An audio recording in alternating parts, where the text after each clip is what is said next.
Right, so business owners, real estate investors, you may have heard this marketing ploy about 0% interest funding or how to get access to 150,000 or 250,000 without no business plan or unsecured credit and that kind of stuff.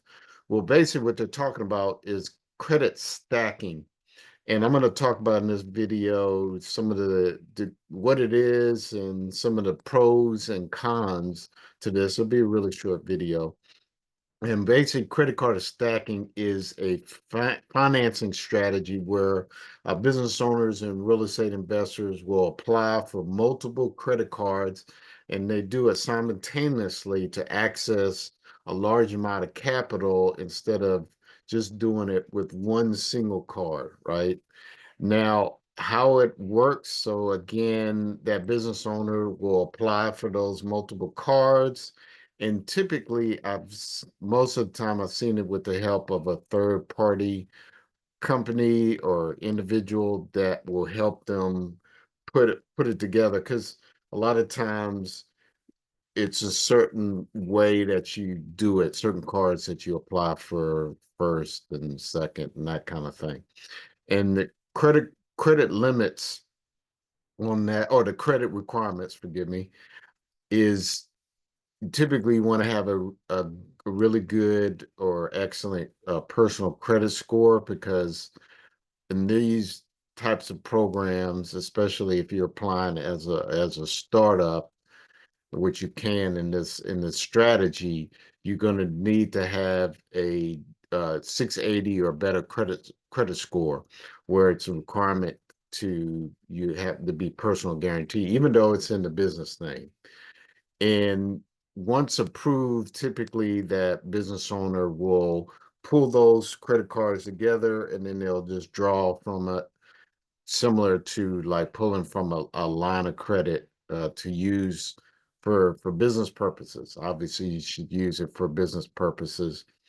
And so the one question will be, well, what are the interest rates for these cards? Well, typically many of these cards offer a 0% introductory APR rate, and it's really beneficial especially from that 6 to 18 months period of time if it's utilized correctly. So again, the pros on this is you're able to get increased capital by bundling and having multiple cards instead of just having access to one card or maybe one traditional business loan.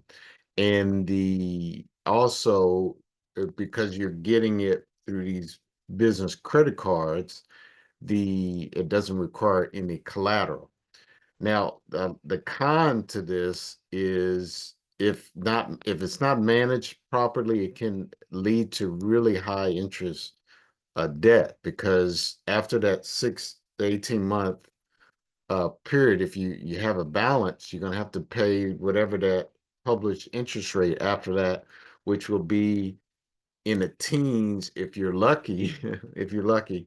But usually it's like 20% or higher, or 29.99 or something like that. And one of the other challenges is just trying to maintain, payment on all these different credit cards, because even though it's no interest, that doesn't mean that you don't have to make a payment. It still requires you to make a payment on these credit cards.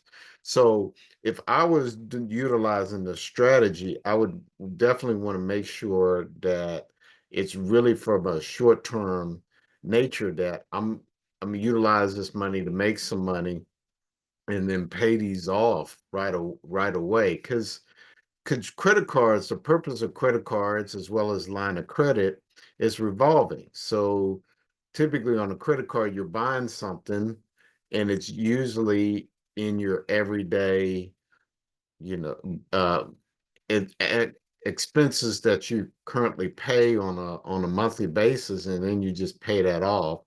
Sometimes utilize them in an emergency situation, but you typically don't want to carry a long-term interest rate because these rates can be a lot higher, and that's personally I would utilize it for that because again, even though it's a lot of times they advertise it's 0% interest, you still have to make payments on these. Well, definitely join our Keys for Business Masterclass where we show you how to get access to capital without actually taking out a loan or giving up ownership in your business or putting up those assets like your personal residence or house. So, all right. Well, hey, thanks for watching and have a blessed day.